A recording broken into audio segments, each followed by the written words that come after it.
paired.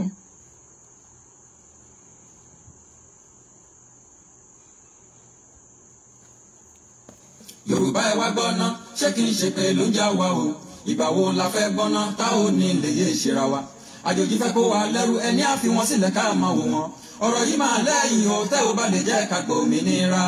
ti pé ogun ti dé sílẹ̀ Yorùbá báyìí ẹ̀yin tẹ́lẹ̀ irọ́ ni pé.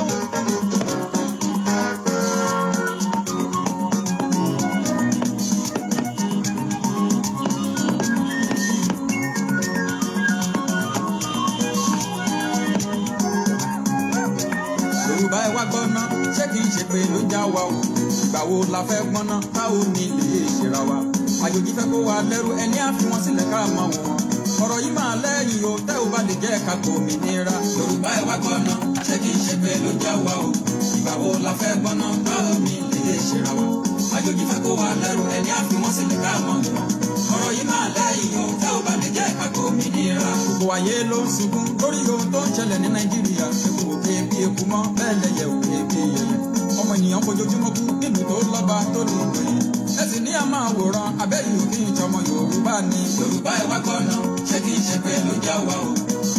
ẹ̀yin tí ẹ ti wà pẹ̀lú wa ẹ bá wa pín ó dọ̀ kí ló ń ṣẹlẹ̀ ó dọ̀ ẹ pín ẹ jẹ́ káwọn tí a wọlé kan. ó la fẹ́ gbọ́ná táwọn ní ilé ìṣera wa àjòjì fẹ́ kó wa lẹ́rù ẹni àfihàn sílẹ̀ ká máa wò wọn ọ̀rọ̀ yìí máa lẹ́yìn o tẹ́ ò bá lè jẹ́ ká gbòmìnira. ìrètí ọjọ́ pípẹ́ a máa bá ìsàn bá ọkàn ibi tó ọ̀rọ̀ Nàìjíríà dé kò sẹ́ni tó yapa. Abu Oluwatosin, you are welcome. Ṣé ti bá wa pín Khadija Muftau ṣé ti share.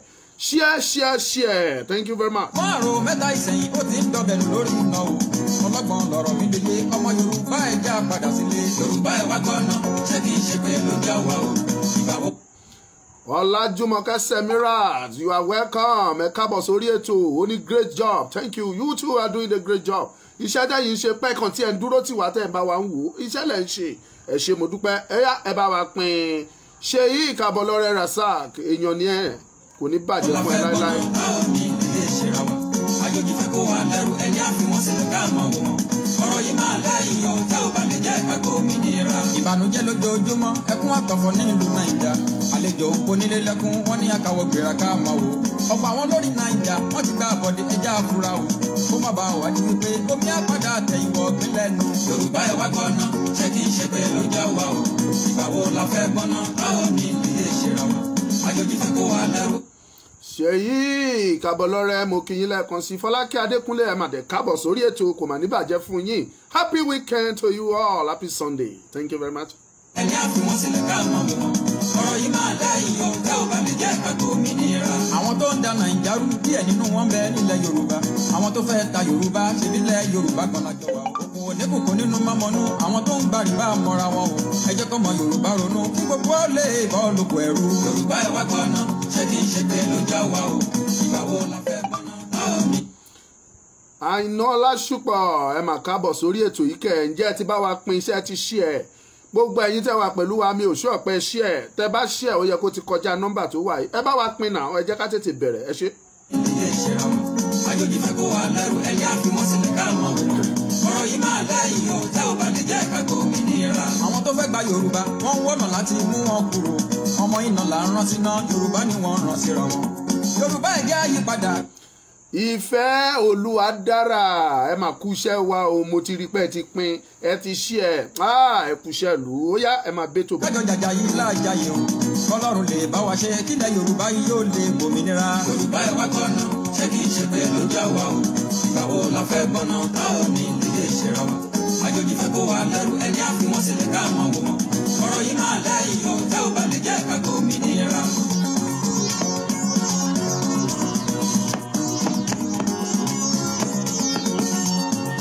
Ẹ pín ẹ bá wa pín ẹ dẹ̀ máa fún wa ní like ẹ máa fún wa ní love ẹ jẹ́ kó lọ 25 látàárọ̀ kí ní dé ẹ̀ṣẹ̀ wo la ṣẹ̀ lẹ́ni Sunday Ẹni bá dalẹ̀ abalẹ̀ lọ, ẹni bá dalẹ̀ abalẹ̀ lọ, alẹ́ ní tó bá dalẹ̀ abalẹ̀ lọ ẹni bá dalẹ̀ abalẹ̀ lọ ẹni tó bá da Yorùbá òwe ní tọ́jọ́. ẹni bá dalẹ̀ abalẹ̀ lọ ẹni tó bá da Yorùbá òwe ní tọ́jọ́. ẹni bá dalẹ̀ abalẹ̀ lọ ẹni bá da Yorùbá òwe ní tọ́jọ́. ẹni bá dalẹ̀ abalẹ̀ lọ ọmọdé ló da Yorùbá òwe ní tọ́jọ́. ẹni bá dalẹ̀ abalẹ̀ lọ àgbà tó bá da Yorùbá òwe ní tọ́jọ́. ẹni bá dalẹ̀ abalẹ̀ lọ ọkùnrin tó bá da Yorùbá òwe ní tọ́jọ́. ẹni bá dalẹ̀ abalẹ̀ lọ obìnrin ló bá da Yorùbá òwe ní tọ́jọ́. ẹni bá dalẹ̀ abalẹ̀ lọ onílé tó bá da Yorùbá òwe ní tọ́jọ́. ẹni bá dalẹ̀ abalẹ̀ lọ ẹ sọ ẹni bá dalẹ̀ abalẹ̀ lọ. ẹ gbé sókè kẹ bá mi pín kẹ lọ́ọ̀bù ẹ̀mí ìrí lọ́ọ̀bù kankan mi ìrí láìkì kí ni ń ṣẹlẹ̀. tó bá da Yorùbá òwe ní tọ́jọ́. ẹni bá dalẹ̀ abalẹ̀ lọ tó bá da Yorùbá òwe ní tọ́jọ́. ẹni bá dalẹ̀ abalẹ̀ lọ ilé tó da Yorùbá òwe ní tọ́jọ́. ẹni bá dalẹ̀ abalẹ̀ lọ tó bá da Yorùbá òwe ní tọ́jọ́. ẹni bá dalẹ̀ abalẹ̀ lọ lápá wọn lórí. ẹni bá dalẹ̀ abalẹ̀ lọ àní ilẹ̀ Yorùbá ò la gbé wọn. ẹni bá dalẹ̀ abalẹ̀ àní lọ afẹ́fẹ́ ilẹ̀ Yorùbá ò la gbòdì lára ẹni wọn. bá dalẹ̀ abalẹ̀ lọ gbogbo ẹni tó ń kólé kó wájà tó tún polówó. ẹni bá dalẹ̀ abalẹ̀ lọ gbogbo ẹni tí ò bá láàfíà ní ilẹ̀ Odùduwà. ẹni bá dalẹ̀ abalẹ̀ lọ. gbogbo ẹni tó ń gbàgbẹ́ tẹ́lẹ̀ tó ń. àánú déodù happy Sunday great Ọmọlúkà happy Sunday to you too kò lè bàjẹ́ fún yín láéláé tẹ́ ẹ bá ti sọ pé kó bàjẹ́ fún ilẹ̀ Ísírẹ́lì tí yín kò ní bàjẹ́ fún yín mò ń bọ̀. ẹni bá dalẹ̀ abalẹ̀ lọ. àní gbogbo ẹni tó gbàgbẹ́ tẹ́lẹ̀ tó ń da Yorùbá. ẹni bá dalẹ̀ abalẹ̀ lọ gbogbo ẹni tó ń fìjẹkújẹ ní Yorùbá lára. ẹni bá dalẹ̀ abalẹ̀ àní lọ gbogbo ẹni tó ń fìjẹkújẹ ní Yorùbá lára. Ayọ̀délé Adélẹ́yẹ èèyàn mi pàtàkì kò má lè bàjẹ́ fún yín o yóò mọ lọ síwájú fún yín ni yóò mọ dùn ni. adalẹ̀ abalẹ̀ lọ. gbogbo ẹni tó ń fẹ̀jẹ̀ tá a la kàṣàrà rẹ̀. ẹni bá dalẹ̀ abalẹ̀ lọ. gbogbo ẹni tó ń pa mẹ̀kúnnù lẹ́kùn ojú. ẹni bá dalẹ̀ abalẹ̀ lọ. gbogbo ẹni tó ń pa bọ̀dé fún ilẹ̀ Yorùbá. ẹni bá dalẹ̀ abalẹ̀ lọ. Ọlọ́run tó pa fara òrùn la pa wọn. ẹni bá dalẹ̀ abalẹ̀ lọ. Ọlọ́run tó fi Jẹ́ríkò la bì wọ́n wó. ẹni bá dalẹ̀ abalẹ̀ lọ. ẹni bá fẹ́ Yorùbá ṣe rere ẹni bá fẹ́ Yorùbá ṣe rere ẹni bá fẹ́ Yorùbá ṣe rere o ẹni fẹ́ Yorùbá ṣe rere o ẹni bá fẹ́ Yorùbá òwe nìṣan. ẹni fẹ́ Yorùbá ṣe rere. alẹ́ ni tó bá fẹ́ Yorùbá òwe nìṣan. ẹni fẹ́ Yorùbá ṣe rere. Ọlọ́run tó pa Ísírẹ́lì mọ́ ò la pa wọ́n. ẹni fẹ́ Yorùbá ṣe rere. torí wọ́n fẹ́ràn Yorùbá òwò ò ní pa. ẹni fẹ́ Yorùbá ṣe rere. ní lórí èmi náà ò ní bá wọn kúkú ojú. ẹni fẹ́ Yorùbá ṣe rere. ọlọ́dún púpọ̀ mẹ́ẹ̀mà ní báwọn roko yìí. ẹni fẹ́ Yorùbá ṣe rere. ẹ jẹ́ ká kọjá sórí anthem wa ní common kébé ká má tiẹ̀ waste time. Tàbá ti gbọ́ anthem tán a bẹ̀rẹ̀ ètò nìyẹn. ẹpin ó kù díẹ̀ ó yá weekend everybody ṣe weekend ó kẹjá kọ anthem náà. Iṣẹ́ wa fúnlẹ̀ wá, orílẹ̀-èdè wa, kàgbéga, kàgbéga, kàgbéga fáyé rí. Ìgbàgbọ́ wa ni pé láti bẹ̀rù làbọ̀ mọ́. Ká ṣiṣẹ́, ká ṣiṣẹ́, ká ṣiṣẹ́ ká jọlá. Ìṣọ̀kan àtòmìnira ni ẹ jẹ́ ká máa lépa. Tẹ̀síwájú fọ̀pọ̀ ire àtòhun tó dára. Ọmọ òmàrìdé bọ́ sípò ẹ̀tọ́ rẹ̀. Ìwọ ni ìmọ́lẹ̀ gbogbo adúláwọ̀. ẹ ṣeun adúpẹ́ pẹ́ òkun.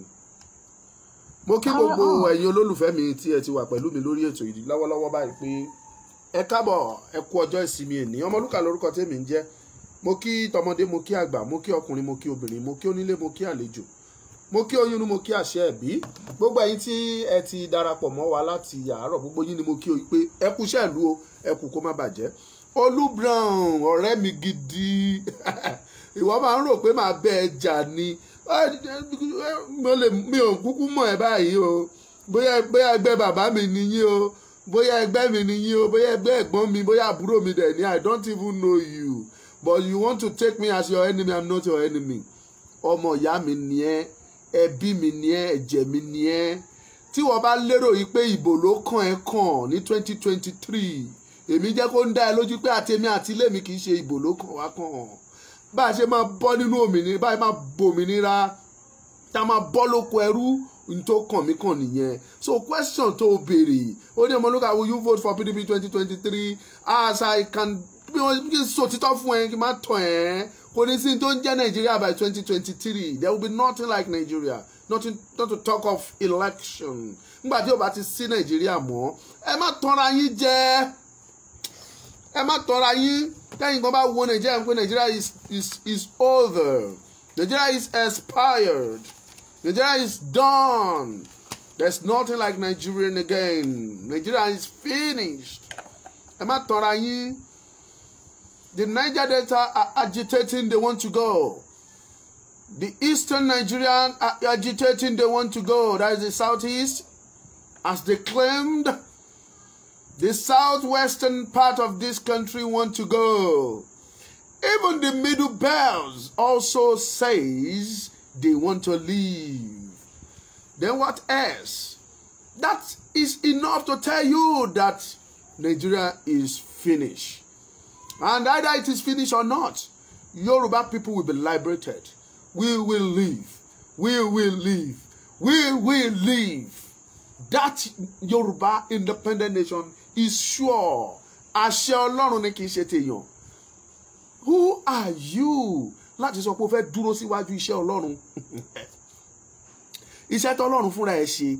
Then who are you láti sọ pé o fẹ́ dá dúró? Who are you, Olu Brown, or whatever you call your name, whoever you may be? You can't stop the work of even your master. Tinubu Tabatiku, lè stop where, or even Obasanjo. I don't know who you are. I don't know how powerful you are. You cannot stop it. Àwọn tó lágbára ní ìgbà 500 ju àwọn master yìí lọ. Where are they? They tried it. Where is Adolf Hitler? He's dead. Oku Nyama. Where is Samuel Doe? Where is Ben Bokassa? Where is Selassie? Where is Mr. Marad? Mr. Maradona? Where is Sonny Abacha? Today, nboni gbogbo wọn wọlé sí. Wọ́n kú ikú ẹlẹ́yà ni. Ikú ẹlẹ́yà ni.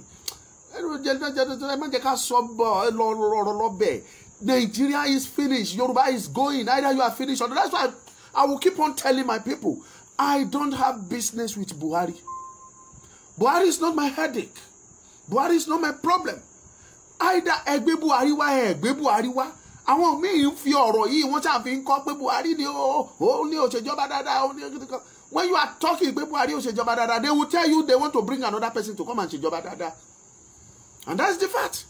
But what we are agitating for is that the foundation of Nigeria is faulty. We don't want it. We want to be a nation on our own as it is. Orílẹ̀-èdè kan ni wá fẹ́ dúró. Gbogbo nǹkan tó fi ṣe ìpìlẹ̀ orílẹ̀-èdè yìí èké ni. The constitution is faulty. The foundation of the country is faulty. The system of the government is faulty. Everything about this country is faulty. So we want to leave. That is what we are talking about. Buhari is not my problem. Mo ń sọ fún yín, mo ń tún sọ, tẹ́ ẹ bá gbọ́ ọmọ Yorùbá síbẹ̀ tó jẹ́ ojúlówó ọmọ Yorùbá, let even say Odùduwà fúnra ẹ̀kẹ́ lọ gbé wá pé kó wá látọ̀run kó wá ṣe president Nàìjíríà.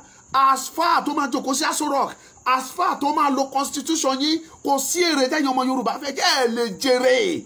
Kì í ṣe pé it's just a matter of fact. Either you take it or not. Ẹ gbà ẹ má gbà ẹ̀yin lẹ mọ̀. Májíìkì wo lẹ fẹ́ fi ṣe?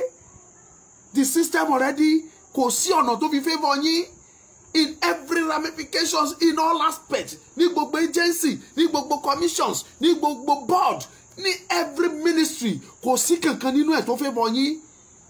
Ẹ wá sọ story wo lẹ fẹ́ sọ? Goodluck Jonathan was there for 6 good years. He couldn't favour his people because of the fake and evil constitution tẹ́ ẹ lò.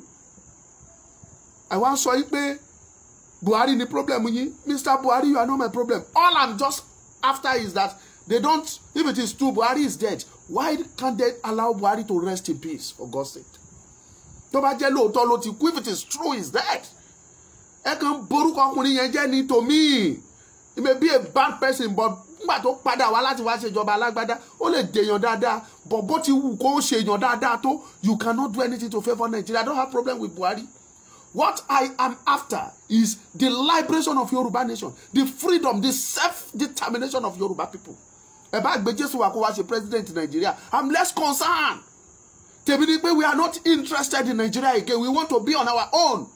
We don't care who will rule us in Yoruba land. As far as I'm concerned, if that person is a Yoruba person, tó jẹ́ ọmọ Yorùbá tó àti ẹ̀jẹ̀ àti gbogbo everything ara ẹ̀ tá a rí pé ojúlówó Yorùbá ni, tó bá rule tí ò bá ṣe dáadáa á sọ fún bí kò ṣe dáadáa. Ṣùgbọ́n ẹni tẹ́ ẹ̀ gbé díẹ̀ tẹ́ ẹ̀ mọ bó ṣe ń lọ tẹ́ ẹ̀ ń sọ fún pé kò ṣe jọba dáadáa, how will you tell that person? Òyìnbó tó fẹ́ sọ fún gan-an bóyá ibi tó ti fẹ́ sọ fún pé you are not doing good o ti sọ wrong English fún I misinterpret ẹ̀ fún ẹ because kì í ṣe díẹ̀ ló sọ. We are not the same. Anyway, don't let me go to that. Mo kàn sọ fún yín ni, I don't have problem with Buhari, I don't have problem with anybody. What I am agitating for is for self-determination for Yoruba people. That's all, and nothing more. Buhari is a evil, he is a this, he is a that, he is a... I'm less concerned kó kọ́ mi. Is tí gbogbo eléyìí ò bá tún ṣẹlẹ̀ gan-an tí Buhari ò bá prove evil ẹ̀ tó ní, báwo làwa gan ṣe fẹ́ sọjí pé lóòótọ́ àmàtí ẹ̀ àti tán. So it's not my problem. Ẹ̀yin tó bá jẹ́ problem yín, it's left for you. If Buhari don't kill us, tí Buhari ò bá máa pa wá, tí ò bá máa support àwọn bandits kan pa wá, báwo lẹ ṣe fẹ́ sọjí? Báwo lẹ ṣe fẹ́ mọ̀ pé ó kó ẹrú lẹ́wà? Báwo lẹ ṣe fẹ́ mọ̀ pé inú ìgbèkùn lẹ́wà? Ẹ wá ń sọ pé Buhari ni problem. It's not your problem. Buhari ló là yín lójú. So you should praise Buhari for even là yín lójú. Praise him. That is for me. Now, I want to welcome you once again to this program. Omaluka is my name. For those of you watching us from the YouTube, please subscribe to this channel. God shall be with you. And God will always be with you. In the name of God. Ojú òní tì yín. Ẹ bá wa subscribe sí. Àwa tí ẹ̀ ń sáré wọ́n ní ká tètè wọ 10,000 subscribers. Wọ́n ní tá bá ti wọ 10,000 subscribers pé ó láǹfààní tá a máa rí. Mo dẹ̀ dúpẹ́ lọ́wọ́ ẹ̀yin tẹ́ subscribe láfi wọ bí 6,000. Iṣẹ́ lẹ ṣe náà kò rọrùn 6,000 people. Ó tún ti lé. But now I'm push ká lè wọ 10,000 subscribers. Please, you can help. You can assist. Subscribe if you haven't. Please, God will be with you. Thank you very much. Kí là ń sọ̀rọ̀ lé lórí? Evil mẹ́wàá, aburú mẹ́wàá tó ti ṣẹlẹ̀ sí ìran Yorùbá lẹ́yìn tí wọ́n gba independent. Ẹ máa love, ẹ máa like ẹ o. Ẹ̀yin tẹ́ love yẹn kò ní bàjẹ́ fún yín. Ọlọ́run á love yín. Mi ń ṣe Ọlọ́run, but I love you and God will love you. I'm a son of God. Ọlọ́run ẹni tí mo bá fẹ́ràn Ọlọ́run máa fẹ́. Mo fẹ́ yín torí pé love mi, mo fẹ́ yín náà. I love you too and God will love you. God will love everything you do. 10 evils that befell Yorubas since Nigerian independence. Don't forget, mẹ́wàá ni àwọn aburú mẹ́wàá tó ti ìran Yorùbá ti fojú kó. Tí ìran dé ìran Yorùbá ti jẹ nínú ìyà tó ṣubú tẹ Yorùbá láti ìgbà tí Nàìjíríà ti gba independent ìrọ́dún tó ń gbà. Mo ti ṣe márùn nínú ẹ̀ ní part 1 mi. And the 5, I'm going to repeat it here before I proceed to the 6th. Because I treated lórí 5. Number 1, mo sọ fún mo ní education àti sọ̀rọ̀ lórí ẹ̀. Ṣé education yín ṣe bó ṣe rí nígbà kan rí ló ṣe rí nsìn? That is an evil tó ṣubú tẹ ìran Yorùbá. Yorùbá educational status drastically is backward. Ó ti já pátápátá from 100% to 10%. Àwọn kan argue pẹ̀lú mi o. Any message mi only I disagree with you. Only it's not up to 10%. It's not up to 10%. Only it's about 60 or 70. Money, you are a liar. Get out. 10%. Mo bó ṣe ń lọ now. Mo jẹ́ pé gbogbo yín bí tẹ́ jókòó sí ẹ kàn gbádùn bẹ́ẹ̀ ni you don't know what is going on. Come on. So that is number 1, education. Number 2, ìmúra wa àti culture wa. Àwọn aṣọ àti ìmúra Yorùbá tí wọ́n fi buyì kún Yorùbá ní àwùjọ káàkiri àgbáyé. Níbo ni gbogbo ẹ wọlé sí? Ẹ ti fi gbogbo aṣọ yín lẹ̀. Aṣọ mọ́là lẹ̀ ń wọ̀, súùtù lẹ̀ ń wọ̀. Nowadays, aṣọ Fúlàní dressing. Ẹ̀yin tẹ́ dẹ̀ jẹ́ representative of Yorùbá. Tó yẹ kán rí yín gẹ́gẹ́ bí ìran Yorùbá. Ẹ wọṣọ Yorùbá mọ́. Bẹ́ẹ̀ bá ti kọ́ dànsíkí málà sọ́rùn, ẹ gbé fìlà málà sí. Ẹ ti sọnù. That is part of the evil that befalls the Yorubas. Our culture is diminishing our culture tí gbogbo ayé fi mọ̀ wá tán fi respect Yorùbá is disappearing. That is number 2. Number 3, we talk of all the economic of Yoruba land. Economy, let me put it that way. Economy of Yoruba land is drastically backward. Gbogbo industries don't function nílẹ̀ Yorùbá, gbogbo ẹ̀ ló ti kú. Mo ti ṣàlàyé ọmọ kan repeat ẹ̀ fún yín ní kẹ́lẹ́ mọ́ tí mo ti sọ sẹ́yìn, so that ẹ̀yin tẹ́ ẹ̀ tí wo video part 1 mi yẹn, go and watch it. Top 10 evils that befalls Yoruba people after Nigeria independence. The part 1 is there, go and watch it. Mo ti explain details gbogbo ẹ̀ níbẹ̀. Now, mo sọ̀rọ̀ nípa industry. Gbogbo àwọn industry wa pátápátá mo kà á, gbogbo ẹ̀ ló ti lọ pátápátá. I don't have much time. Then number 4 is language. Where is our language? Èdè wa ti parẹ́. Kò sẹ́ni tó fẹ́ sọ Yorùbá mọ́. Ìyá tí ò lọ school gan kò fẹ́ sọ Yorùbá sọ́mọ ẹ̀. A fẹ́ fi tipátipá sọ òyìnbó. At the end of the day, a sọ wrong English fáwọn ọmọ. Àwọn ọmọ gan wà ní mọ́. Education tí ò sound, ẹ lọ gba tíṣà tí ò kúnjú wọn. Because of lówó tẹ́ fẹ́ san. School start failure, ẹ lọ gbé wá kó wá máa tíṣe ọmọ ní school. Ìgbà wo lọ́mọ yẹn ò ní gbòdo, ìgbà wo lọ́mọ yẹn fẹ́ ní sound education. Ibo làwọn tó dìde kọ́lẹ̀kọ́ pé kó máa kọ́ àwọn ọmọ. Ibo ni wọ́n wà? Àwọn teacher, àwọn grade 2 teachers, àwọn NCE. Ibo ni gbogbo wọn wà? Kò sí wọn mọ́. Àwọn tó wà lẹ́sìn gan de odo ni gbogbo ẹ̀ mú jáde. That is number 4. Number 5 ó ní agricultural system wa. Ìgbà kan rí Yorùbá ló ń bọ́ gbogbo Nàìjíríà àtàwọn other West African countries. But nowadays, gbogbo ẹ̀ ti parẹ́. Kò sí kòkó mọ́, kò sí kọfí mọ́, kò sí rọ́bà mọ́, kò sí kaṣú mọ́, kò sí epo mọ́, kò sí oúnjẹ mọ́, kò sẹ́ni tí mọ́. Tí wọ́n bá bọ́ ìran Yorùbá, à ní jẹun. Even 5 tó wà ní part 1 nìyẹn. If you have tó bá ti wò, tètè lọ wò nsìn kó click ẹ kó wò kó tó wò part 2 yìí. Now I want to start part 2. Number 6 evils tó ṣubú tẹ ìran Yorùbá. Ó ní wípé gbogbo nǹkan àlùmọ́nì tọ́lọ́run fi jogún fún ìran Yorùbá ó wà useless fún ìran Yorùbá. All the mineral resources that God has bestowed on Yoruba land, none of it is working for Yoruba people. I need petroleum rather, oil. Is it working for Yoruba people? The answer is no. I need gold. Ṣé ó ṣiṣẹ́ fún wa? No. Tẹ́ ẹ bá mọ̀, ṣàṣà ibi tá ní gold sí nílẹ̀ Yorùbá, àwọn China ló ń wá. Nàìjíríà ti ọ̀dà ẹ̀ fáwọn China, àwọn ló ń wá. Ẹ̀yin ọmọ Yorùbá kò wúlò fún yín. We have limestone. It's useless for us. Ẹni tó lò ọmọ Fúlàní ni. We have ceramic. Where is it? It's useless. We have glass sound. Glass. You know, I don't know how to mention all those things. All the mineral resources. The bitumen we have in Ondo State, where is it? All is useless for Yoruba nation.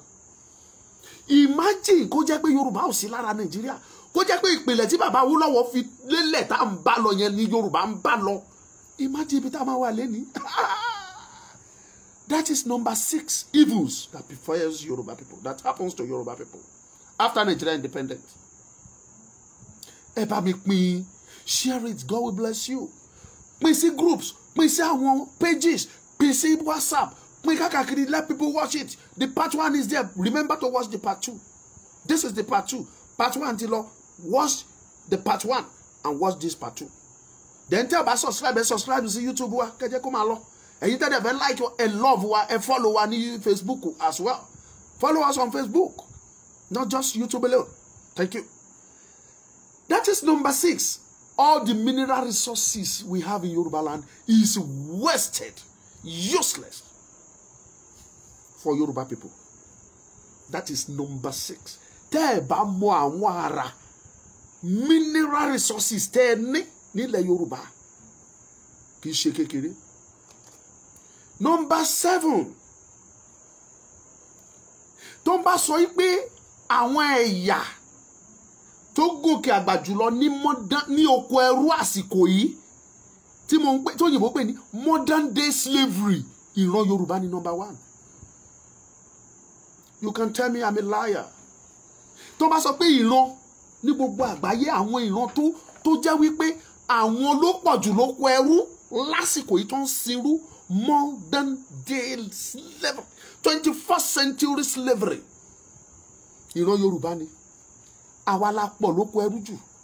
Go to America, you see Yoruba people working àwọn iṣẹ́ ìdọ̀tí, iṣẹ́ ẹ̀gbin. Go to Canada, go to Brazil, go to US, go to UK, go to Oman, go to Dubai, Qatar, Yemen, Iraq, even Saudi Arabia and many other countries like that. Wàá rí tá a gun ọmọ Yorùbá bígbà tó bá ń gun ẹṣin. Ẹlòmíì àyàgbẹ́ alikọmọ kì í ṣe pé àrùn kankan ń ṣe o, kì í ṣe pé orí ẹ̀ ò pé tó ń yàgbẹ́ síra o. Voluntarily, because he want to torment ọmọ Yorùbá tó wà ń bẹ̀. Àyàgbẹ́ alikọmọ Yorùbá wá fọ́, alikọmọ Yorùbá wá kó. Tó ìran tó wà lóko ẹrú jù lásìkò yìí ìran Yorùbá ni. Whereas ọmọ ẹlẹ́ran dẹ̀ ní àwa Yorùbá tí ò yẹ kó jẹ gungun.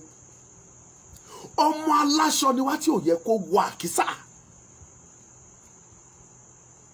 Tó ẹ bá lọ sí, oh my God, recently ẹnìkan send message sí mi, ó sun ẹkún yẹn. Mo ṣe àwọn èèwọ̀ ní iṣẹ́kùn lẹ́ni send sí mi ni. At last ó sọ̀rọ̀. Ọ̀rọ̀ tó sọ omi bọ́ lójú mi. But I can't do anything. He was in Oman. He's facing hell in Oman. Hell. Mélòó la fẹ́ ká, mélòó la fẹ́ sọ. Ṣó yẹ kọ́mọ ẹlẹ́ran jẹ egun ni. Àwọn orílẹ̀-èdè tá à ń sọ wọ̀nyí, ẹjọ́ kí ni wọ́n ní? Kí ni ìran wọn ní tí ìran Yorùbá ò ní? Tó fi yẹ kí ìyàtọ̀ tó yìí jẹ wá ká wá sá kúrò lórí ilẹ̀ wa, ká lọ sí ilẹ̀ onílẹ̀, ká lọ máa sìnrú, ká lọ máa ṣẹrú níbẹ̀. Even those of you living in United States of America, living in Canada, living in Dublin, living in UK, living in France, and you are happy, but you need to die now. After all, you are living in a very good house. You are getting a very fine money. You are doing business. Yet I'm assuring you that you are under slavery. Because you are not doing what you want. Most of the time, in ẹlẹ́dàá yín fẹ́ kọ́ lẹ́ ń ṣe. Ìran tó wà lóko ẹrú jùlọ lásìkò yìí ìran Yorùbá ni. Ẹ gbá research yín, ẹ mọ̀ pé ìran Yorùbá ni. Yorùbá tó wà outside Yorùbá land, wọ́n lé ní, they are more than 30 million. Tó wà outside Yorùbá land, they are more than 30 million. Àfi tó bá ń tàn yín náà sọ pé bí in diaspora they have like 50 million or 20 million. Kí ló ń jẹ́ 20? They are more than 30 million Yorùbás ló ń sirú. Mo ń sọ àwọn tó sì mọ̀ pọ́ ọmọ Yorùbá làwọn ni o. Kì í ṣe àwọn tó ti sọnù tipẹ́ o. Tí bàbá àti ìyá wọn ti kú dà sọ́hun táwọn gan ò tiẹ̀ rò mọ́ pé àwọn ọjọ́ ọmọ Nàìjíríà tí wọn ò tiẹ̀ mọ̀ gan sometimes. Ẹ lọ ṣe find this yìí kẹ́ sọ pé rọ́lọ́mọ Lúkà pa. That is number 7. Number 8. Nínú àwọn ibi aburú tó ṣubú tẹ ìran Yorùbá, ìkeje ni mo sọ fún yín yẹn, 7th.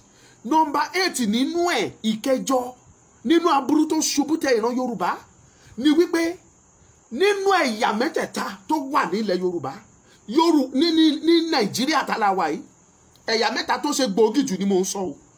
Tán bá sọ pé àwọn wo ló sì pàdánù akin ọmọ jùlọ, ìran Yorùbá ni. A pàdánù wọn títí a sì pàdánù wọn di ìbẹ̀rẹ̀ ọdún yìí tàbí last year, right? Mi mọ ilé tó ṣe. A ṣe pàdánù wọn di wọnú ọdún yìí. A ti pàdánù àwọn akin ọmọ, àwọn ọlọ́pọlọ pípé ọmọ tó yẹ kó wúlò fún wa tí ò dẹ̀ ń ṣe pé natural ikú ni wọ́n kú. Àwọn ikú oró, ikú òjijì táwọn ọmọ Fúlàní tó fi ń pa ìran Yorùbá. Remember they killed Delegiwa. They killed Delegiwa with letter bomb. Wọ́n pa Fúnmi Ransom Kuti. Àwọn iná ni. Wọ́n pa Táíṣù Láàrin, wọ́n yanjú ẹ̀. Wọ́n pa Fúnṣọ́ Williams, wọ́n pa. Wọ́n pa Bọ́lá Ìgè, wọ́n yanjú ẹ̀. Wọ́n pa MKO Abíọ́lá, wọ́n pàdánù. Wọ́n pa Ọbáfẹ́mi Awólọ́wọ̀ fúnra rẹ̀, wọ́n pa. Ládòkè Akíntọ́lá, wọ́n pa. Kudirat Abíọ́lá, wọ́n pa. wọ́n mú Tolúlọpẹ́ Arótilẹ̀ wọ́n pa á. Bọ́lájí Ṣítù, the first person in Nigeria to pilot a combat jet. Ọmọ Ògbómọ̀ṣọ́ wọ́n pa ni. Wọ́n sẹ̀tẹ̀ sínú bọ́ǹbù tó ń pàdánù ni. Mélòó la wá fẹ́ kà gan-an nínú àwọn ìran Yorùbá tó jẹ́ kó jẹ́ àǹfààní fún ìran Yorùbá tí wọ́n ti pàdánù. I am just talking of àwọn tó jẹ́ olóko ìlú mọ̀ọ́ká, ká má sọ àwọn other leaders tó jẹ́ competent leaders ṣùgbọ́n tó jẹ́ pé ó ṣẹ̀ṣẹ̀ mú ẹyẹ bọ̀ lápò ni, ṣùgbọ́n tí Yorùbá pa wọ́n tògótògó, tí Nàìjíríà pa wọ́n tògótògó. Ní gbogbo ẹ̀yà tó wà Nàìjíríà, Yorùbá ló lùsì leader jù. The only person táwọn nọ́ọ̀tì tó ń lùsì ní gbogbo ayé wọn ò ní pípa tán pa Sádáúná ní 1966 and that's all. Wọ́n dẹ̀ mọ̀ọ́mọ̀ pa Sádáúná ni. Lẹ́yìn Sádáúná tán pa ń gbà yẹn, ẹ sọ ẹni táwọn Fúlàní tán lùsì fún wa tàbáwọn Haúsá. It is Yoruba people that lose a lot of people. Mélòó ni Igbo lose? It is the Yoruba people that lose their brilliant and intellectuals. Tí ó dẹ̀ ń ṣe natural death tó jẹ́ pé ikú látọwọ́ ènìyàn ni. That is the F of it. Aburú ìkẹjọ ni mo sọ fún yín yẹn. They are losing them, they are still continuing to lose them. Wọ́n sì ń pa wọ́n. Wọ́n sì ń pa wọ́n. Àwọn akíkanjú ènìyàn, they are after Sunday Igboho now. Tọ́lọ́run ò dẹ̀ ní fún wọn ṣe. And ẹ̀yin Yorùbá ẹ̀dẹ̀ tún gbòòràn títí pé ta ló gbé jẹ́rán Sunday. Ẹ̀yin ò mọ̀ pé ògo ńlá kan ní Sunday Igboho jẹ́ nílẹ̀ Yorùbá ni. Ẹ fẹ́ wòran kan pàdánù. It's less for you people. Ẹ lè rí pa iṣẹ́ Ọlọ́run ní Igboho. Nobody can kill him. And that's just the fact. Number 8 ni mo sọ fún yín yẹn. Number 9 evils tó ṣubú tẹ ìran Yorùbá. Láti ìgbà tí bàbá Awólọ́wọ̀ ti lọ.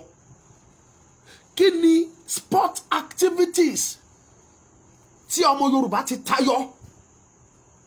In terms of sport, Yoruba people are backward drastically. Ìgbà tí bàbá Awólọ́wọ̀ wà ńbẹ̀, ó ní àwọn ọmọ ògbójúgbóyè àwọn ọmọ Yorùbá tó wà nínú sport tí wọ́n dẹ̀ ń gbọ́rúkọ wọn káàkiri àgbáyé. Alọ́mọ Yorùbá tó ń ja wrestling, alọ́mọ Yorùbá tó ń ja boxing, alọ́mọ Yorùbá tó ń gbá bọ́ọ̀lù, alọ́mọ Yorùbá tó ń ja gbogbo ẹ̀. Wọ́n pọ̀, àwọn Onígbìdé, àwọn Ọdẹ́gbàmí, àwọn Mudashiru Lawan, àwọn Teslim Balógun, ó pọ̀, mélòó la fẹ́ kà lára wọn. But today ńkọ́, they are all ẹ lè rọ́mọ Yorùbá kankan. In tó mú kí Anthony Joshua, in tó mú kóhun lè ta bíọ́bíọ́ ni pé it doesn't live in Nigeria. If tó bá yẹ pé Nigeria ló gbé, wọ́n ti pa ògo ẹ̀, wọ́n pa tògótògó, wọ́n pa. There was a lady in my town some times ago. Lady yẹn within 2 minutes, ó lè sá 200 meters. 2 minutes. Òun ló fast jù ní gbogbo àwọn tó sáré ní Nigeria when he was still, I don't mean mọ̀ bóyá ó ṣe ń sá fún Nigeria. Nigeria pastor ẹ̀ wọ́n pa up till now. Mi ò tiẹ̀ wá mọ̀. Ó pàdé kan recently olóhùn náà sá fún Nigeria rí. Bèrè kan tó ń tà lọ́jà iṣu. Chíọ̀ pẹ́ẹ́. Ọmọ Yorùbá. Fúnmiláyọ̀ lórúkọ lady. He was once ó represent Nigeria ní international event rí tó lọ sá eré fún Nigeria tó dẹ̀ gba good colour wálé fún Nigeria. Lẹ́ni ńkọ́ gbogbo sports activities tó bá fẹ́ select àwọn Super Eagles lẹ́ni hardly lè fi máa rí Yorùbá kan tàbí méjì nínú wọn. Agbára káká lè fi rí Yorùbá kan tàbí méjì. Wọ́n politicize everything títí wọ́n politicize àwọn bọ́ọ̀lù. Àwọn tó mọ bọ́ọ̀lù ń gbá kúnlẹ̀ wọn ò lè mú wọn láíláí as far as they saw them as a Yoruba people. Ìkan wà lóńdó sunshine níbí. Àwọn kan tí ẹ sọ títí wọ́n lógun ayé ló ń jà pé ó yẹ kó ti wà lásìnà kó ti di star. Wọ́n ló jó lórúkọ ẹ̀. Ó lè gbá bọ́ọ̀lù lórí agolo. Ní Sunshine Football Club ń bí. Nàìjíríà, Yorùbá, wọ́n pa tògótògó. Kò kú ò kì í ṣe kó kú. He's alive. But who knows him? Yorùbá ẹ̀ fúnra is evil. Àkàìmọye àwọn orílẹ̀-èdè lágbàáyé tó jẹ́ pé sports ló fi mọ̀ wọ́n. Obama mọ̀ wọ́n. When we are talking of sport, in terms of money, we are talking of like Portugal. We are talking of Argentina, Spain, Sweden, Croatia. Sport ló jẹ́ kán gbọ́ wọn. Gbogbo everything that has to do with sport nílẹ̀ Yorùbá is dead.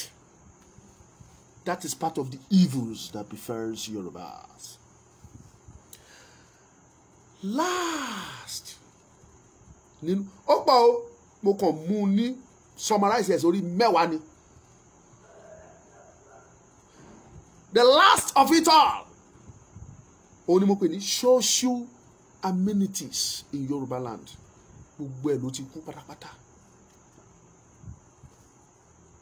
All the social amenities tí ìran Yorùbá ní. Gbogbo àwọn nǹkan táwa mọ̀ gẹ́gẹ́ bí àwọn nǹkan tó jẹ́ ìṣẹ̀ǹbáyé fún ìran Yorùbá tí Yorùbá fi ń yangàn. Gbogbo ẹ̀ ló ti tán. Kò sí èyí tó function mọ́. Gbogbo àwọn nǹkan tí Yorùbá ń ṣe tán fi mókè. Gbogbo ẹ̀ ló kú pátápátá. Tẹ́lẹ̀ rí omi ń yọ ní gbogbo ilẹ̀ Yorùbá ó láwọn ibi tó mi wà. Wọ́n ṣe reservoir omi wọ́n ṣe sílùú tèmi mo rí. Very big 2 reservoirs. Wọ́n ṣe dé ìlú mi. Immediately tí Nàìjíríà gba independent everything died. Ó wà l'Ákúrẹ́ yìí. Àkàìmọye ìlú ló wà. Ẹ̀yin tẹ́ ẹ ní nílùú yín wọ́n máa ń tóbi roboto ńlá. Reservoir omi ni tó fẹ́ máa fi supply omi sí gbogbo ìlú tí ò sí ìlú tí ò ní lómi. Where are those omi now? Is dead. Ṣé bí bàkan wà tó jẹ́ wípé Yorùbá ní tẹlifóònù tá à ń lò? Òun dà lẹ́nìí.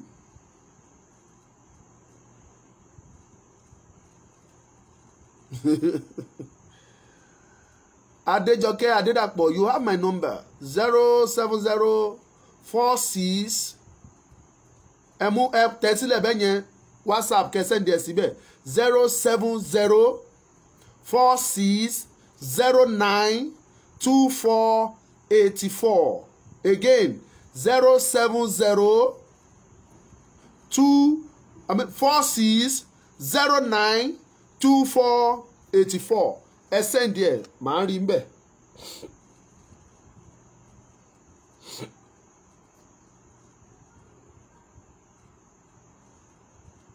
So ẹ send díẹ̀ màá rí.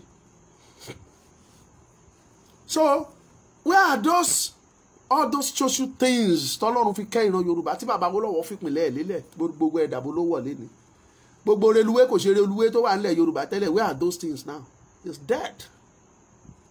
Ṣé Nigeria government ló ṣe reluwé fún wa nílẹ̀ Yorùbá ni?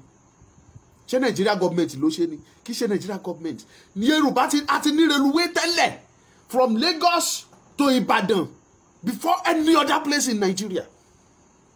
We have railway in Lagos, that is Lagos to Ibadan, before any other place in Nigeria. So today, where is it? Tẹ́ ẹ bá mọ̀ pé aburú ṣubú tẹ ìran Yorùbá ẹ mọ̀ sínsìn. Ṣé rí níbi tí ọ̀rọ̀ dé dúró èmi ò bẹ̀rù ebi kan, mi ò bẹ̀rù ikú kan, mi ò bẹ̀rù wàhálà kan. What I am telling my people is that we want freedom. Mo máa ń sọ always, we are not evil people, we are not cruel. A kì í pààyàn. Okay, let me check it. Adédàpọ̀ Adéjọkẹ́. Let me check it quickly. Eléyìí tí mo lè lò náà ni mo fún yín yẹn. The previous one tẹ́ sọ yẹn mo fi ń ṣe program so that I may not be able to use that. Mi ò tí ì rí audio òun o. Maybe ẹ send ẹ sí eléyìí tí mo send sí yín last.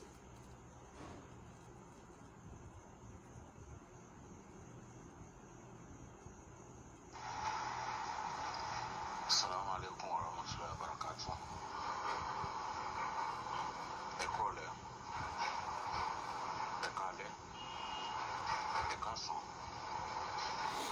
ẹ káàárọ̀ ní gbogbo ibi tí ẹ bá ti ń gbọ́ mi. Ẹ̀yin bọ́dà mi, ẹ̀gbọ́n mi, àbúrò mi, bàbá mi, àti ìyá mi, àtàwọn ìyàwó, gbogbo everybody mo kí pátá, àtàwọn tàjọ jẹ́ sàwáwò.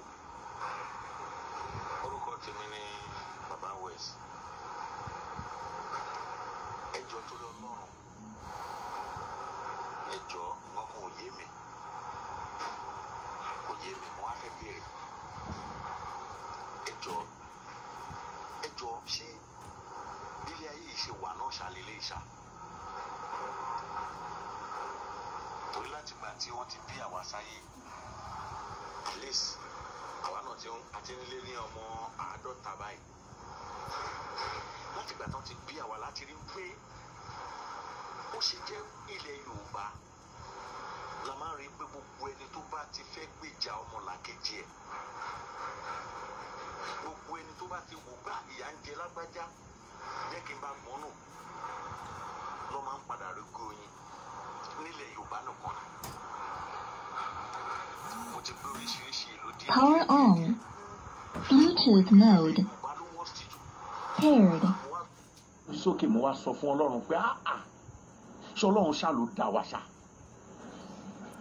Ọlọ́run bá má dá Yorùbá ara. Mi sọ́rí láti sọ bẹ́ẹ̀ rárá. Àwa la worst jù. Àwa la fẹ́ ọmọlàkejì wa gẹ́gẹ́ bí olùkọ́ bí tiwa. Àwa ní ìkà tó ń gbénú ọmọ ènìyàn. Yorùbá ni.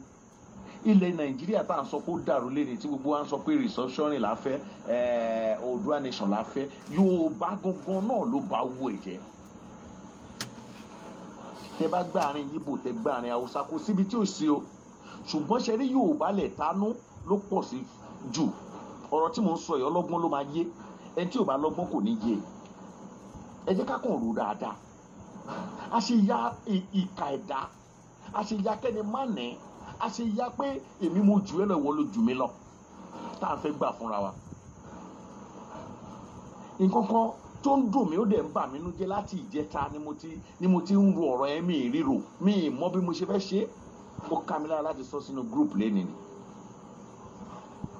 Kí ẹ̀dá Ọlọ́run kan tó wà kó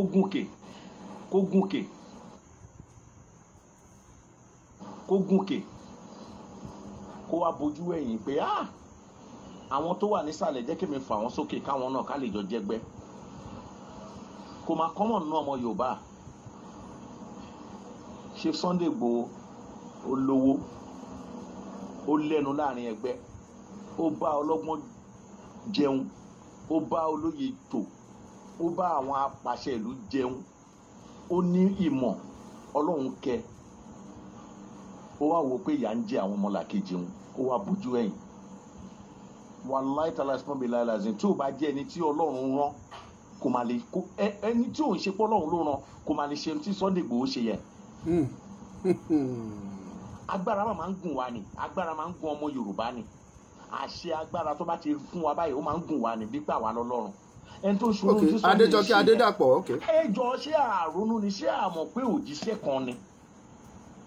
Àmọ̀ pé òjíṣẹ́ ni. Ànábì náà bó máa ṣe náà nìyẹn. Tí gbogbo wa ń kọ́ ṣe léni. Ó wá jẹ́ ilẹ̀ Yorùbá yìí náà ni àwọn àfáà olórí burúkú kan ti ń dìde tán against bọ̀bọ̀ yìí. Gbogbo àfáà ilẹ̀ Yorùbá tó bá against Sunday Igboho látòrí ọmọ, látòrí òun, látòrí dé ìran ọ̀ràn ẹ̀. Dé orí àfáà tó ló sọ̀rọ̀ lẹ́yìn ọjọ́ mẹ́ta yìí kò ní rí bá ti ṣe kò ní rọ́nà gbígbà. Ọ̀nà ẹ̀ ò ní gún, ayé ẹ̀ ò ní tòrò. Tẹ́lómi ò gbọ́dọ̀ tún jáde mọ́ orú ẹ̀. Yorùbá ẹni bá kú fún Yorùbá ó kú lásán ni. Má ṣe o.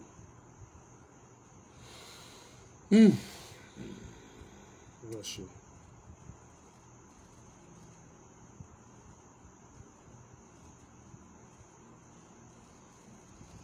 Yeah, hello everybody. Good afternoon. Èmi ni mo ń bá yín sọ̀rọ̀ lẹ́ẹ̀kan sí i. Ẹ jọ̀ọ́ mo fẹ́ call attention gbogbo ẹ̀yin tẹ́ wà ní Nàìjíríà bí mo ṣe ń sọ̀rọ̀ lọ́wọ́lọ́wọ́ bí. In general, èmi ni mò ń bá yín sọ̀rọ̀ lẹ́ẹ̀kan sí i. Ẹ jọ̀ọ́ mo fẹ́ call attention gbogbo ẹ̀yin tẹ́ wà ní Nàìjíríà bí mo ṣe ń sọ̀rọ̀ lọ́wọ́ báyìí. The revelation has came to light from the Attorney General's office, Malami. Ẹ jọ̀ọ́ ẹ take voice note serious. Wọ́n ti circulate memo, wọ́n ti draft ẹ̀rọ ọdún ti circulate memo. On my pass fún Buhari kó sign lọ́la. So they are about to proscribe Ìlànà Ọmọ Oòduà and all other groups affiliated with Yoruba agitation and all Yoruba agitation as a terrorist organization. Just like bí wọ́n ṣe ṣe fún àwọn IPOB, àwọn Biafra. So wọ́n máa bẹ̀rẹ̀ sí ní máa ṣe bẹ́ẹ̀ yẹn fún wa sí. They can burst into anybody's home, arrest anybody, kill anybody at any time, do whatever they want to do. Exactly what's ongoing in the southeast. Exactly what's ongoing. Nobody should call. I didn't say you should call me. Ẹni sùúrù ẹ jẹ́ ká gbọ́ voice note yẹn tó. In Igbo land, ó máa bẹ̀rẹ̀ sí ní ṣẹlẹ̀ from this week tàmú yìí. Ó máa bẹ̀rẹ̀ sí ní ṣẹlẹ̀ ní Yorùbá land. Wọ́n lọ ti agree. And àwọn Fúlàní ò kò dédé ṣe kínní yìí. Wọ́n ní ó dẹ̀ pé wọ́n ti seek consent of the Yoruba leaders.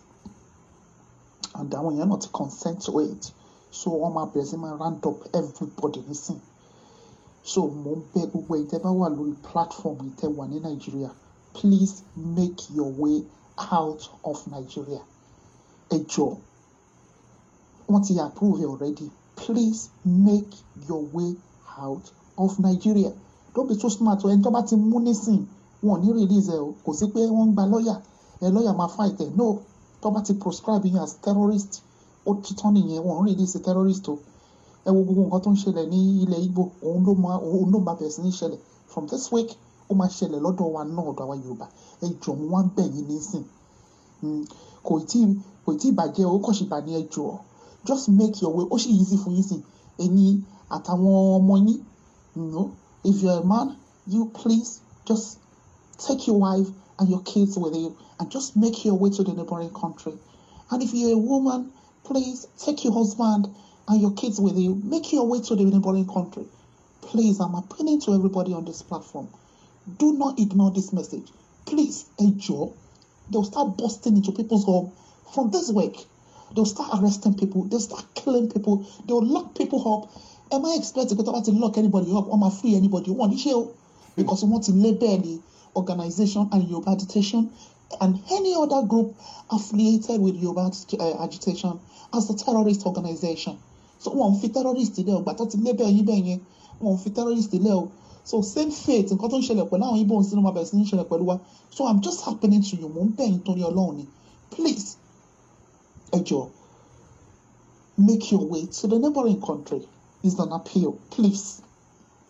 Emma Shagidio, Agidio Bale, make your way to the neighboring country. Please.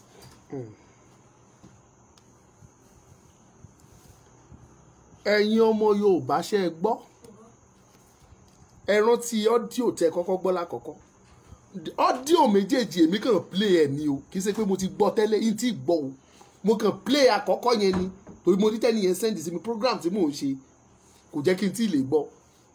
Bọ̀ mo gbọ́ wá ṣe gẹ́gẹ́ pẹ̀lú ohun tí wọ́n tún send yìí báyìí. Ẹ gbọ́ méjèèjì síra. Ó dáa. Kí ni irú ègún wo ló ń ja ìran Yorùbá?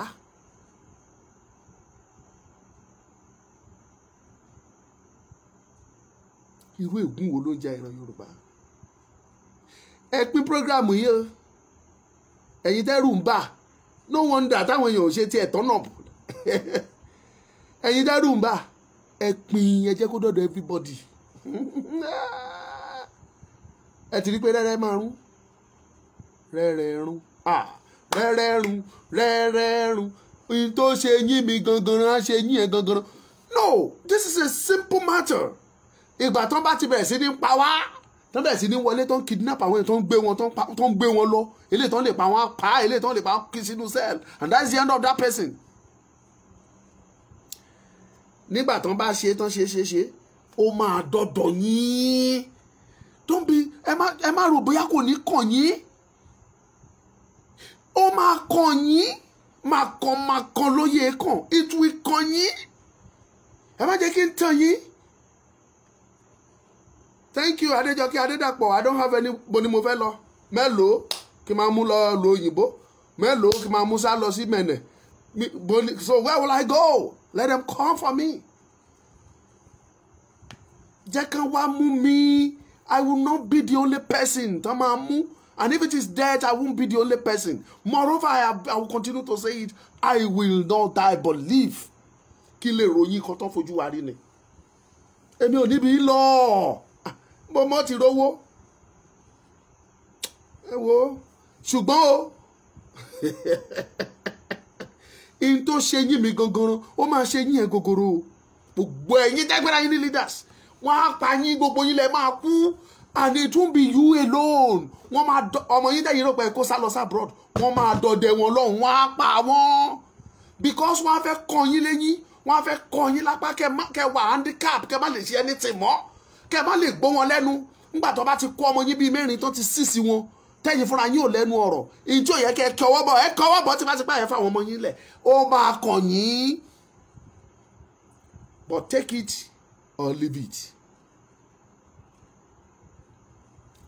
Take it or leave it. Ẹ̀yin lẹ mọ̀. Ọ̀rọ̀ tó kan ará Ìwó ni dandan máa kan ará Ẹdẹ. Yóò kan gbogbo wa ni. Kò sí ẹni tí ẹ̀yin etí ẹ ò ní kan ní ọ̀rọ̀ tó wà nílẹ̀ yìí. Anyway, thank you Mojísọ́lá Sanya. You don't even know that Republic of Benin is ẹ má kàn jẹ́ ẹ má sọ̀rọ̀. You are talking of. Don't let us discuss that here. Republic of Benin tẹ́ ẹ sọ yìí bẹ́ẹ̀ kó tẹ́ bá kó 10,000 dé Benin sí 9,000 ṣe falẹ̀ máa fi gbà jáde. Owó Nàìjíríà ti worse, ó ti useless débi wípé bẹ́ẹ̀ dé Benin ẹ̀ lè you won't be able to live there happily because it's expensive. Owó Nàìjíríà ó ti useless débi pé tẹ́lẹ̀ tó bá kó 10,000 wọ Benin at least ó gbowó rárá wàá gba 500,000. Ngbà tó ṣe ó jábọ́ but today tó bá kó 10,000 wọ bẹ̀ wàá gba 9,000. Fáàtì ni mo sọ fún owó yẹn ti já ṣáìdá 9,000 ọ̀hún kó jẹ́ equal tó bá kó 10,000 fún wa tó gba 10,000. So fáàtì ni mo sọ fún yín. So it's as useless as that. Thank you Efe Okechi. You said we Biafran are dead already. So that is it. Everybody is dead. So everybody is dead. Let them continue pursuing us. Àwọn ẹ̀yin tẹ́ ẹ kọ̀ tẹ́ ẹ lè sọ̀rọ̀. Ta ní kẹ́ dìde pé àwa gan ò kì í ṣojo. Ta ní ẹ dìde kẹ́ mọ ìpẹ́ lọ́mọ lẹ́yìn tẹ́ ẹ kọ̀. You are looking for 2023. Continue. Ìyàwó Jonathan ló sọ bẹ́ẹ̀ ní continue. Ẹ continue. Ngbà ẹ bá lé 2023 tẹ́ ṣe sí chado títí tẹ́ ẹ rí chado yẹn mú. Ìgbà ilẹ̀ wa mọ̀ pé yes ìhòhò lẹ́wà. Ó di alẹ́ ngbà tó rùn bá wọ̀. Kọ́lọ́ umbrella tó mọ̀ ìpẹ́rù ló ń gbé. Ẹ tí mọ kíní kankan. Let them keep on chasing us. Jẹ́bẹ́ gbọ́ ngbà táwọn kan sọ pé kan proscribe ìlànà ọmọ Oòduà as a terrorist group. Jẹ́bẹ́ gbọ́ àwọn Fúlàní àwọn Miyetti Allah tán sọ. Okay, Sunny Olusegun Adébámbọ̀, do you have the number? If you have the number, you are free to call. Call. I will pick it. Only you, because I want to round up right away. Only you. Only you.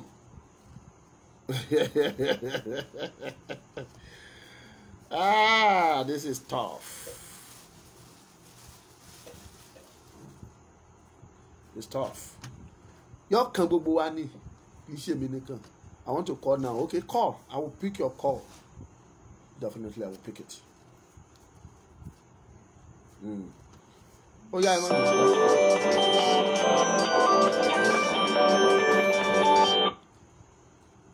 thank you very much. Hello. Ẹ̀gbọ́n sókè à ń gbádùn yín o. All right, baba. Okay, baba. Nǹkan tí mo fẹ́ sọ ni pé ṣẹ́rí tó ń sọ pé kọ́ máa sọ̀rọ̀ sọ́wọ́n àgbàlagbà mọ́ ẹ mọ̀ pé ọ̀rọ̀ yìí ti dójú ẹ̀ ń sìn. Ọ̀rọ̀ yìí ti dójú ẹ̀ o, àtọ́ba o, àti ìjòyè o, àti politician o. Nǹkan tí èmi á kàn sọ ni pé àwọn ọba yẹn kán ra jókòó sábúlé wọn àtọ̀ níní o àti aláfẹ̀yọ́ ni kán má wá sí lóyìnbó bá ń ṣe dé nàìjíríà pa ẹ̀ la máa dé ọ́n lè mú nàìjíríà le bọ́dí ìgbà tó bá mú tó máa wá ọba míì aṣàwórí express ni ẹ gbà bó ṣe wà nìyẹn owó tó yẹ kó máa dágbọ́n sí àwọn hooligans tó wà lẹ́kọ̀ọ́ yẹn tó wà ní nàìjíríà mẹ́ẹ̀ tó lè fún lówó tó lọ́ máa wọlé tì wọ́n gbogbo owó táwọn ọmọ dúdú àtọ́ dáńkọ́ owó wàhálà ni kọ́ dákọ́ lọ fi gbógun ti àwọn pípù yẹn wọ́n fẹ́ ṣe gbogbo wọ́n fẹ́ kó gbogbo wọ́n fẹ́ pa gbogbo ọmọ yorùbá ni Tinubu tó wà ní London mẹ́ẹ̀ táwọn ará London fẹ́ sọ fún mi àwọn kan mọ bí tí Buhari wà ń bẹ̀ àwọn kan mọ bí tí Tinubu ń gbé ń bẹ̀ yẹn lára àwọn tó jẹ́ pé wọ́n ṣáìdì àwọn politician wọ́n fún àwọn bẹ̀ tó jẹ́ pé àwọn Yorùbá náà ń gáìdì wọn bẹ̀ tó dẹ̀ wà lára àwọn tó sọ pé àwọn campaign fún Yorùbá nation wọ́n wà ń bẹ̀ tó gbowó tó fún lówó àwọn náà ń kọ́ wọn ní nǹkan tó máa ṣe wọ́n ní bóte Tinubu lọ Buhari lọ kí Tinubu inú ilé kan inú fílà kan náà méjèèjì ọ̀wà gbogbo nǹkan tó lọ tó ń sọ pé wọ́n gbé lọ sí kan gbogbo wọn náà ti pè jókòó tó ti bá wọn sọ̀rọ̀ gbogbo wọn ni Prime Minister of London tó ti pè wọ́n jókòó tó ti bá wọn sọ̀rọ̀ gbogbo nǹkan tó fẹ́ ṣe tó náà fẹ́ declare àwọn Yorùbá gbogbo Yorùbá náà fẹ́ declare as a terrorist now kì í ṣe pé ìlànà ọmọ òdùdó àkàkì gbogbo Yorùbá náà fẹ́ declare as a terrorist nǹkan tí mo fi láìka àwọn aráàbù ni ẹ tó máa di tìtámì báyìí pé nǹkan tó fẹ́ ṣe nǹkan tó máa ṣe lélẹ́yìí ẹ̀wọ̀n nǹkan tó ń ṣẹlẹ̀ ní Iraq ẹ̀wọ̀n nǹkan tó ń ṣẹlẹ̀ ní Afghanistan àwọn ọba pátápátá náà ti ṣáìdì gbogbo àwọn onínáfẹ́ pé ó ń ṣe kíní kan underground work olórí burúkú ní gbogbo èyí tó bá bí dáa nú wọn kó máa bọ́ ń lóyìnbó èyí tó bá bí dáa àwọn nǹkan wà wo àwọn kan wà tó jẹ́ pé ń pàrà gidi lọ́wọ́ yìí gbogbo eléyìí tó ní àwọn máa sọ pé òun sọ ẹ́sìn Yorùbá kan òun lọ Brazil òun lọ sí London òun lọ sí America òun lọ sí kíní kan kó try it this time around kó try it ọba kan kó kágbádá sọ̀rọ̀ kó lóun bọ̀ nínú òyìnbó wọ́n bu àti ni àbọ̀rọ̀ pé ìlú òyìnbó máa kọ́ ọlọ́pàá ló fẹ́ kó tí wọ́n lẹ́yìn èyí tó bá wá sí ìlú òyìnbó máa jòkó sínú ilé tó wá bí Tinubu jáde kó jáde níbi tó wà dẹ̀ bí Buhari jáde kó ọba kan tó bá wá sí ìlú òyìnbó tó ló ń bọ̀ á ṣe mítì òun bọ̀ á sọ ìsì Yorùbá tí ẹ̀ bí wọ́n rí nì kán try ẹ̀ wọ́n ní délé mọ́ ó ti dójú ẹ̀ ń sìn ó yẹ kọ́ máa dúró di ìgbà tí Fúlàní á lọ máa ka ọmọ káwọn ọmọ Yorùbá àwọn kan wà tó ti mú gbó tó ní wọ́n ti dàrú tó èyí tó bá kó 100,000 lé lọ́wọ́ á wọlé tì wọ́n ni àwọn ti security mélòó náà ni á wọlé tì wọ́n á sá wọn ní ìsàkóso àmọ́ inú àfin bẹ́ẹ̀ ẹ̀dẹ̀ mú gbó Yorùbá ẹ̀dẹ̀ dó nǹkan tó ṣẹlẹ̀ wọ́n ti plan nǹkan tó lọ ṣe ní London nìyẹn nǹkan tí Tinubu àti Buhari lọ ṣe ní London nìyẹn nǹkan tó lọ ṣe nìyẹn ẹ̀wọ́n ti pa ọmọ yìí bọ̀ ẹ̀ máa ń mẹ́rin tó àwọn ọmọ yìí ti pa silently táwọn èèyàn tó ń gbé jáde lórí TV tó ń sọ nínú rédíò. àkàrà ìmọ̀ye ọmọ Ìgbò tó ti padà nù. wọ́n ti bẹ̀rẹ̀ lẹ́yìn Yorùbá wọ́n dẹ̀ mú jẹ́. wọ́n máa ti kí ẹ̀ ń sìn ó ti tán nìyẹn. ó ti tán nìyẹn ó ti tán tó ti di tán. ẹ bọ̀ ṣé àwọn ọba wa tá à ń sọ wọ̀nyí àtàwọn leaders tá à ń sọ wọ̀nyí ṣé àwọn ò ríran ni àbí wọn ò gbọ́ràn? àwọn bandits àwọn Fulani herdsmen they are killing people destroying people's property kidnapping people they didn't declare them as a terrorist group. ṣẹ́rí tá a bá ń sọ pé àwọn Fulani èèyàn kan wà lórí èèyàn kan sọ̀rọ̀ ló tó ju voice ẹ̀ lórí program yẹn tẹ́ ẹ̀ play lẹ́ẹ̀kan yẹn. yes máa tó sọ̀rọ̀ yẹn ó ti parí gbogbo nǹkan tó ń ṣẹlẹ̀ Yorùbá ló da Nàìjíríà Yorùbá ló dalẹ̀ gbogbo wàhálà tó bá Ìgbò wàhálà tó bá Hausa wàhálà tó bá Fúlàní Yorùbá ló wà ní ẹ̀ Yorùbá ló wà ní. ok ẹ wọ̀rọ̀ bàbá Ìgbòho kẹ́ni sọ̀rọ̀ kan ṣe program kan níjẹta bánà mo ń tọ́ ẹ láti jẹ́ ẹ̀jẹ̀ kí n sọ fún un.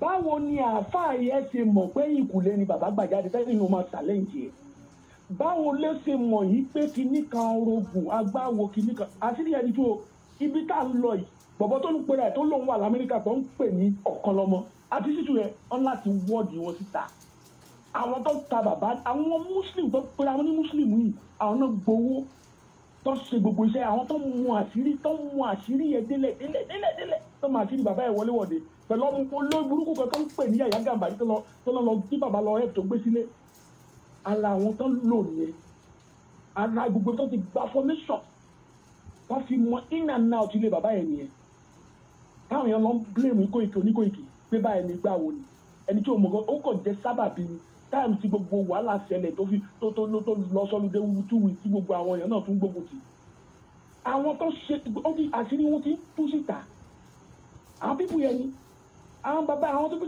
bàbá tẹ̀lé àwọn tó hẹ̀pù ni yẹn máa ṣe program tó ń pọ̀ ọ̀kan lọ́mọ ó lò kan náírà bá kan tó ń bá jálulẹ̀ wọ́n máa da gbogbo àwọn tó àwọn júdásì nìyẹn gbogbo wọn nìyẹn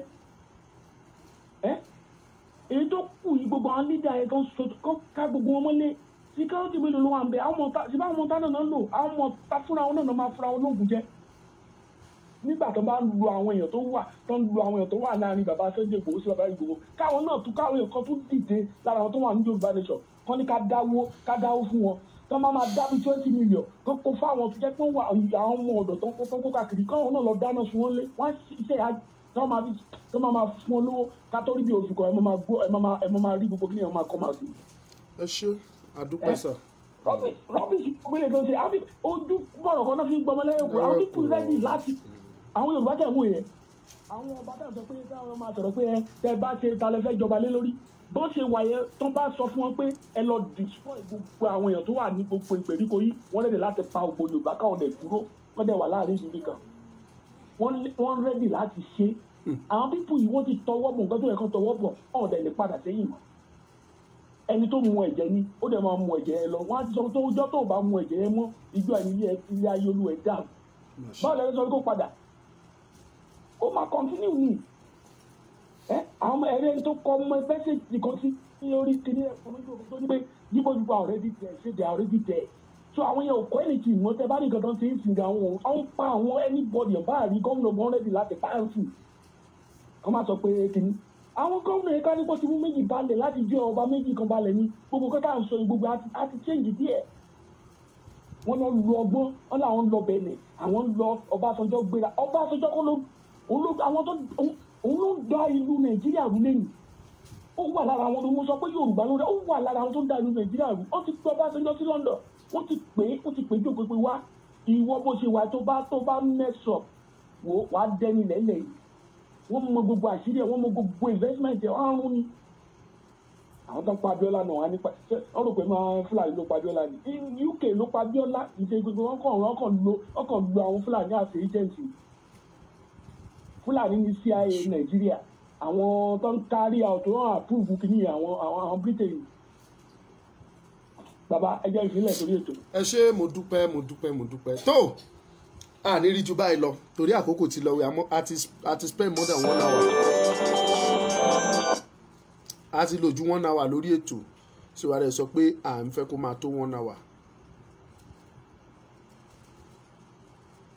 ok adé mi o ẹ hi mi kẹ́ request fún so I will be able to send it thank you very much.